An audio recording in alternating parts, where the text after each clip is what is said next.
The Thunder would have to lose 40 of 43 the rest of the way to match the worst record in the NBA history. So is it time to let the 1972-73 Philadelphia 76ers rest in peace? I'm Mike Sherman, and this is One-on-One with Thundermadness.com. I'm here with our Thunder beat writers Darnell Mayberry and Mike Baldwin, and we're talking about the topics you are debating on the message boards at Oklahoma City's best NBA fan website, Thundermadness.com. Guys, let's start with this question about the 76ers and whether the Thunder no longer has a date with NBA infamy. Okay, a month ago, ESPN's NBA writers were comparing them to the worst teams of all time, but has the Thunder finally outplayed itself out of that mess? I'll start with you, Mike. Well, definitely. We always said if they got 2 or 3 weeks in a 10-day span, the pace would change dramatically. Remember, we're not quite to the halfway point of the season. They've already got 6. That means they're on pace for 12 or 13 as it is right now, and they're playing a lot better basketball. So this team could get to 15 or 20. The 9 thing's way out. Now I think we need to look at how many wins can this team get. I'm thinking 20 is realistic, but it's just a matter of time they get to 10, and that's put behind them. Darnell, 6 victories. Yeah, I think 9 victories for a team this day and age is almost impossible. Now, it looked like it was becoming a realistic option when they were 2-22 or whatever they were. But now I think you're playing, like Baldwin said, they're playing much better basketball. And I think that, they were 2-3 in their last 5 games, so I think that's going to help them win more games going down the stretch. One of the internet analysts wrote that if it's February or January, there must be an Earl Watson trade rumor. There's been plenty of them this week. The question now is, if Earl Watson is eventually traded, only 5 players would remain from the team that Sam Presti inherited when he became general manager in 2007. That's Swift, Sané, Wilcox, Wilkins, and Collison. Of those guys, who will or could still be around when the team opens training camp next summer? Darnell. I think, the only guy that you look at and you'll say Nick Collison, because he's a guy that I know the team likes. The front office really likes Nick Collison's hard work and hustle. He's a guy who doesn't need the ball to be successful.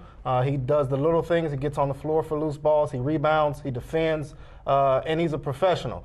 He was the guy who had moved to Seattle. He was the only guy that lived in Seattle year-round and really didn't like the move to Oklahoma City, but he's carried himself well. He's been a professional about it, and I think the front office appreciates that, and they really like Nick Collison. Mike, anybody going to be around? It'll be Collison. He's under contract, too. That's the thing. A lot of these guys, like a Desmond Mason that they picked up in a trade, Joe Smith they picked up in a trade, those guys are expiring contracts. Nick Collison's contract extends beyond this year.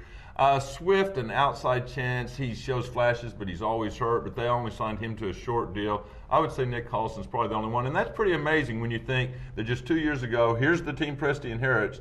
2 years later, he may be down to 1 guy. You talk about tearing it down, building it back up. That's tearing it down. Okay, guys, we're coming up on the halfway point of the season. Let's talk about the second half. Who's the player you think is most likely to emerge in the second half, Mike? Well, it depends on what your criteria is. Westbrook keeps getting better game after game. Green and Durant keep improving on last year. Kirstich is the one guy I want to see how good he is because he is one of those future guys. They got him under contract for the next 2.5 years. I'm going to use your term emerge as far as we're going to see what he's capable of. And then Kyle Weaver's the other guy. What will his role be? Will he be a 15 to 20 minute guy in the future? Or is this just an experiment and they'll find somebody better between now and next season? So those are the 2 guys I'm going to watch the closest. I'm going to say Nenad because, he's only played in about 4 games with the Thunder so far. He hasn't been comfortable just yet. I think you're seeing him settle down as the games go on. He's going to start hitting that mid-range jumper a lot more consistently than he is, rebounding better. I think his defense is going to improve. The more he gets comfortable with his teammates, I think the better he'll be as the season goes on. Okay, guys, Kevin Durant's missed 3 straight late-game shots that were potential game winners or game deciders, game tiers. Stick with Durant in that role going forward, or is it time to give Jeff Green the green light and give him a couple last-second shots? Darnell. I think you stick with Kevin for the most part, but Jeff Green is a guy who, he's had a history of some success, even going back to Georgetown. So, I think you have to look at Jeff Green, but Kevin is the guy you want taking that shot, and he'll make it more times than not. I think he's sort of down on himself, not in a bad way, but he knows that he has to make those shots when the game's on the line, and I think you'll continue to see him work to get better at it. Durant doesn't get any credit for that shot he buried against the Nuggets on a Friday night at the Ford Center, which was one of the best last-second shots you'll see, but Carmelo outdid him. Whose turn is it, Mike? Well, Durant, you obviously is your guy. When Michael Jordan, Kobe, Dwayne Wade, all these other teams that have stars, that's who you go with most of the time. But we also saw all those guys. Jordan's double-triple team, he kicks it to somebody. I think part of it is Scott Brooks is really famous for drawing last-minute plays, last-minute defensive stands. I think they need to start drawing plays to where it's not just Kevin going up no matter what, to where there is a Green or somebody else over on the other side that if he doesn't feel real wide open or feel comfortable that he does, because some of these other guys I think can knock him down. Right now I think he feels the pressure is the game's on the line, I got to take it no matter what. I think they just need to give him some outs and some other options. But he'll take most of them, but I think other teammates should have the privilege to do that, especially if he's double or triple team. Okay, next question. Percent chance that Kevin Durant makes the All-Star team when the reserves are announced January 29th. Mike?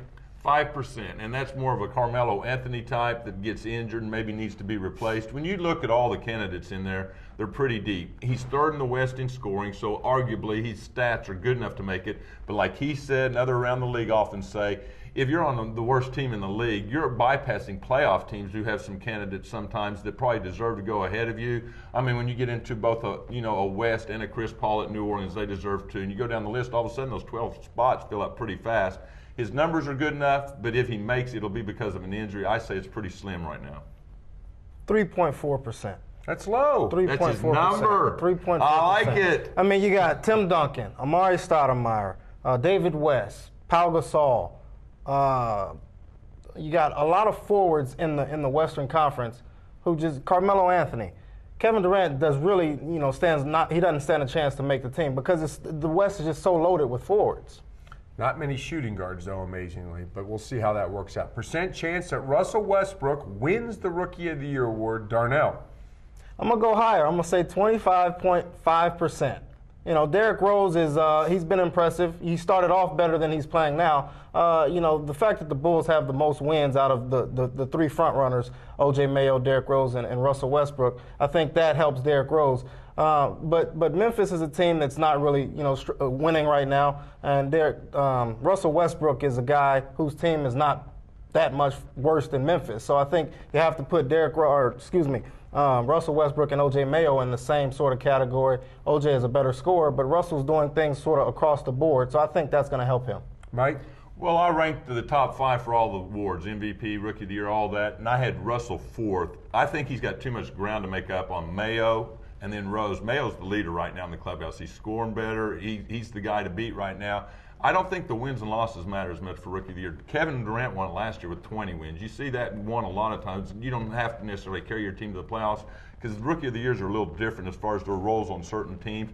But the fact that I had him 4 ahead of Marc Gasol, when we were talking about this a month ago, remember, before he was December of the Month player, Rookie of the Month in the Western Conference, I don't think any of us would have put him in the top 5. It shows he is at least getting in the discussion, which maybe the way he plays the second half of the season, he might have a chance. I only give him about 5-10% chance, but it was 0 a month ago. If he keeps climbing, his percentage will go up. Okay, guys, what's the thinking behind sitting Joe Smith, Chris Wilcox, and Damien Wilkins lately? Darnell? Well, Joe has been hurt. He's been banged up with a couple knee injuries. First it was his right knee, and then it was his left knee Monday night in New Jersey. But Damien Wilkins is a guy who's been inconsistent. He hasn't really given them much, whether it's as a starter or coming off the bench. So, I really can't fault Scott Brooks' decision there. Chris Wilcox that's the mind-boggling decision. I don't understand why he's not playing a guy who can come out and get you 15 and 8 on any given night. On an average night. So I just think that means Chris Wilcox isn't in the plans. I mean, when you look at who they have going forward, well, with DJ White, they just brought in Nanad. I think they want to keep Nick Collison, like I said. I think Chris Wilcox is going to end up somewhere else next season. Mike? Well, I agree to a large part, but the thing that I see is a little differently is Weaver is playing instead of Wilkins because that's more of your future. Go with the young guy. He's probably got as much talent but not as much experience. I can understand that. But I agree with him. Wheezy, who's Wilcox's nickname, he's the 4th leading scorer on this team. We saw games where they, in the 4th quarter, would clear out and let him post up like Shaq, and just take over a game. This guy brings too much to be sitting the bench. And also remember, we've been writing and talking about this team's going to make a lot of trades. The best way to make a trade is showcase what I can give you. You got to show people that Wilcox is healthy and he's playing well, which he was. That's the one that baffles me. I think Weezy should be getting at least 15, 20 minutes a game. Some way, somehow, you got to figure out a way to get him in the game. Well, finally, a guy we haven't seen yet. What's the deal with Chucky Atkins? Is he ever going to play? Mike? Well, I mean, he is the veteran that we always said. I mean, the joke was when I was in Minnesota, where it was 0 degrees last week, it's supposed to be minus something this week. Maybe I got there when it was warm. But right after he was traded, the joke was they traded for Chucky Atkins. Watson's on his way out the door. Within a matter of hours, there's already Watson, moves and trades and all these things. That's the main reason they got him, is if Watson leaves, you need somebody to back up Westbrook. He's still here right now. I don't think it's an urgency to get him there. He wasn't playing for the Nuggets. I think he's insurance if Watson's traded. Right now, Watson's on the roster. Watson's a better player. Play Watson. As soon as Watson leaves, that's when he should play. Don't know. Yeah, I think if Watson ever gets traded, which is a hard thing to do because of his contract, that's where you'll see Chucky Atkins play. Until then, I think you're just going to see him sort of be that mentor on the bench to Russell Westbrook. Okay, thanks, guys. That's all for today, but you can continue the conversation two ways. During games, participate in our live Thunder blog at newsok.com and be a part of Oklahoma City's community of NBA fans at thundermadness.com. Let's see it.